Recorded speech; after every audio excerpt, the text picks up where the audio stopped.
Liebe alle, chers participants à la marche pour la vie, une voix de la Romandie avec un petit discours en français qui sera traduit par Katie. Nous sommes heureux aujourd'hui d'avoir marché. Nous ne sommes pas faits pour rester immobiles. Nos jambes sont faites pour marcher. Et pas seulement aujourd'hui. Marcher, c'est jouir de sa liberté de mouvement, se déplacer, aller à la rencontre les uns les autres. Et quel beau moment quand nos enfants apprennent à marcher, d'abord à quatre pattes, puis debout, un peu hésitant au début, tombant, se relevant. Et un beau jour, ils marchent, ils sont libres, ils se précipitent dans les bras tendus vers eux, explorent l'espace de plus en plus. Ils marchent. Marcher, c'est vivre. Revenons à la grossesse. L'enfant mesure quelques centimètres, mais il a des bras, il a des jambes. Il commence à bouger. Sans le savoir, il attend d'utiliser ses jambes pour marcher, pour aller, venir, pour vivre.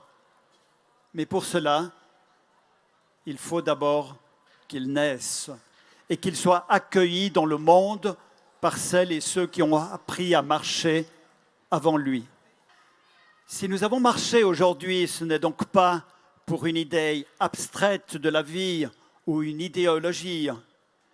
Nous avons marché pour la vie de personnes humaines. Nous avons marché pour les plus faibles, mais aussi les personnes humaines les plus prometteuses, les enfants dans le sein de leur mère. Dans le préambule de notre Constitution suisse, il y a une déclaration magnifique. La force de la communauté se mesure au bien-être du plus faible de ses membres. Le plus faible, c'est l'enfant à naître.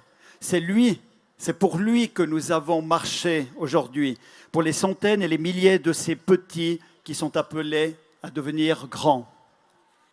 Notre pays a ratifié la Convention des droits de l'enfant.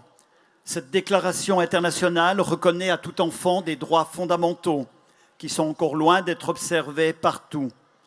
En Suisse, nous nous efforçons de les faire connaître aux enfants, aux adultes, aux jeunes parents surtout. Nous nous efforçons de prendre des mesures pour les mettre en œuvre et les traduire dans nos lois et dans nos pratiques.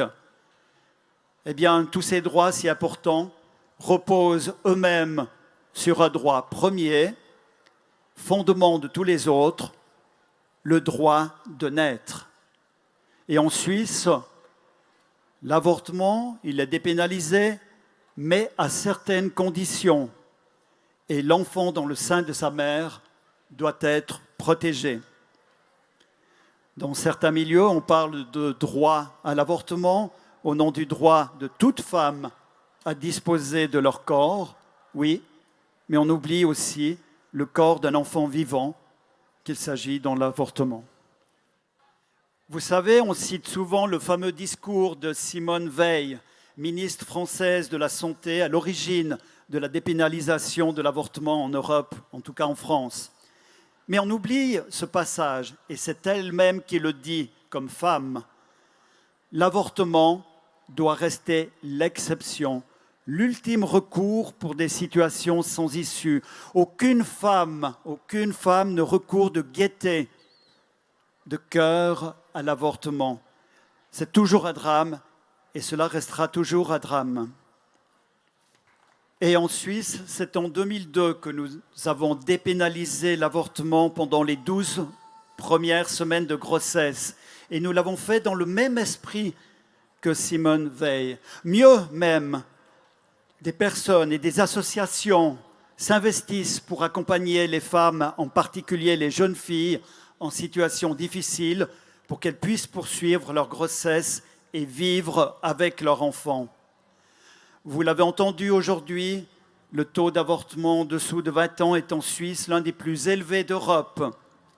Dans ce contexte, les jeunes qui poursuivent une grossesse méritent toute notre attention et un soutien bienveillant Et cela vaut aussi pour les jeunes pères, pour les garçons.